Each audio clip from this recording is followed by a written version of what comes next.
Hello everyone, আসসালামু আলাইকুম। আজকে আমি ঘাস কাটবো। আমার ব্যাকইয়ার্ডে অনেক ঘাস হয়েছে, আর আমার ঘরের ফ্রন্টে যদি ঘাস থাকে তাহলে টিকিট দিয়ে যায়, আর ব্যাকইয়ার্ডে দেয় না। বরং বরং এখন এই সিজনটায় আমেরিকায় গরম, নিউ ইয়র্কে, তাই ঘাস উঠে যায়। ক্লিন করতে হয় যাতে পোকামাকড় না আসে। এইভাবে আসলে ইজি, খুব একটা বেশি কঠিন কিছু না। আমরা এভাবে আমাদের ব্যাকইয়ার্ডের ফ্রন্টের ঘাস ক্লিন করি। এটাই, এই যে ঘাস পেছনে জমে এভাবে।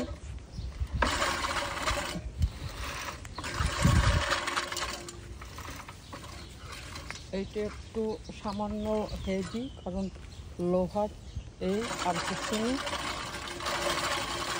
এই 2-3 মাস এরকম ঘাস ওঠে,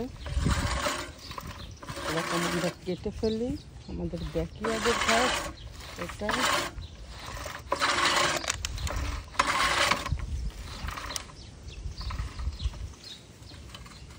এই যে অনেক ঘাসই আমার ব্যাকইয়ার্ডে হয়েছে, আর এই সাইডে আমি বাগান করেছি, আর এই বাইট সাইডটায় ঘাস হয়েছে। এভাবে ক্লিন করতে হয়, আর না হয় পোকামাকড় এই ঘাসের মধ্যে জার্ম ছড়াবে। এই জন্য ক্লিন রাখতে হবে। সবার এভাবে ব্যাকইয়ার্ড আছে, এরকম অনেক ঘাসই আমার হয়েছে। By everyone.